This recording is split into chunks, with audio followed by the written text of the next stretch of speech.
Muntik ka nang mahuli ni Daddy. Ikaw naman, malapit ka nang mabuking ni Joseph. Si Joseph, kaya kang lusutan. Eh ikaw, kapag nahuli ka ni Daddy na may boylet ka. Wow, OA mo ah. Ako ba, hindi ko boylet si Kelvin. Tsaka, feeling ko turn off na yun sa akin nung nalaman niya may sugar daddy ako. Kuya, dalawang balot. Tama na lang yun, no? Kuya, tigisa kami, ah. Yan! Salamat po. OMG! Tignan mo!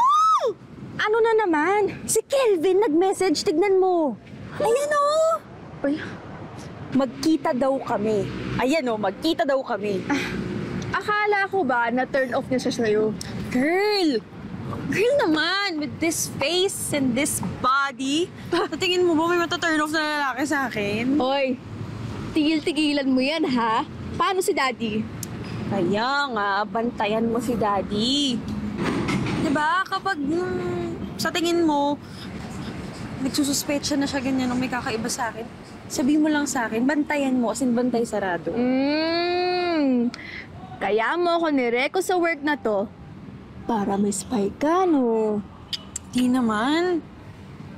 Slight lang. Oh. Hana, ha? Tigilan mo na yung kaharutan mo. Ito naman, fun-fun lang eh. Sige, fun. Kapag ikaw sinaktan ka ni Daddy, huwag kang ngangawa-ngawa sa akin, ha? Ang kulit mo, ha? Oy, tigilan mo na yung kumain kang balot. Oo, kuha mo ko chicharon.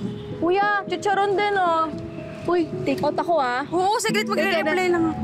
Oo na, sige na ako na magbabayad. Sige na. Kuya, Bigyan isa mo pa! okay lang gusto niya. Tipid naman, eh. Siya naman magbabayad, hindi naman ako. Bigyan mo na ako madami.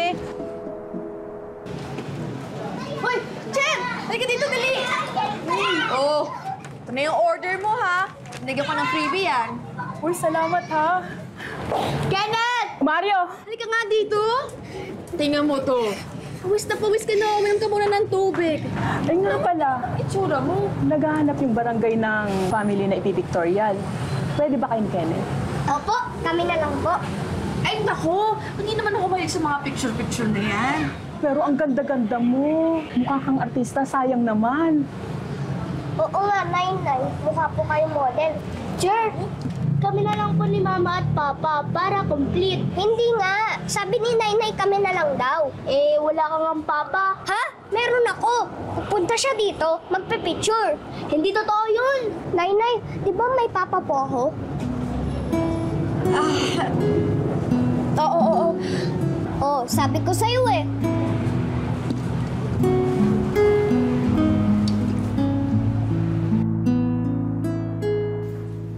I must say, this is impressive work, Nika. Thank you po, sir. Regarding na rin dun sa last time na pag-uusap natin, I hope you didn't take it personally. Okay na po yun. Good. Nga po pala, sir. Yes. Totoo po ba na si Ma'am Via mismo po yung nagpabalik sa akin dito? Galing sa taas ang order. That's all you need to know. Okay? Thank you po.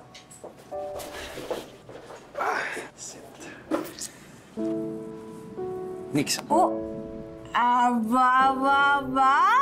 Ang ganda na, ha? Nagkakaporma na. Good job. Thank you. Sulit ng kulang din. Ako naman, nagustuhan ni Sir yung gawa ko. Siyempre naman. Tignan mo yung Sky Garden. Ganda. Di ba? Salamat, ah. Nga pala, may nalaman ako today. Ano yun?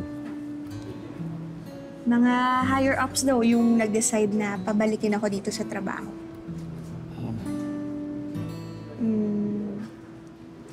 May kinalaman ka ba doon?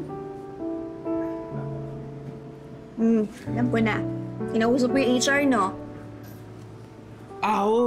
Yung HR. Siguro nakita nila na hindi dumaan sa tamang proseso yung pagtanggal sa'yo ni architect, di ba? Kaya yun. Eloy, salamat ah.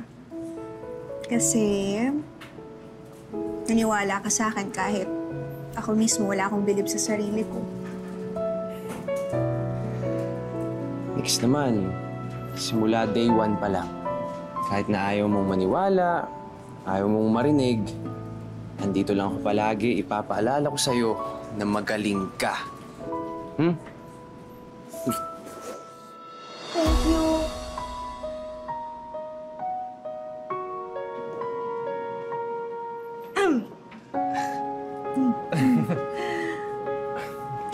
Ganda. Ganda rin. Ganda rin. Sa'yo lalo. Sinubukan ko ngayon lumuhod sa panalangin. Baka sakali na lang mag-iba't lumihis ang ihip ng hangin.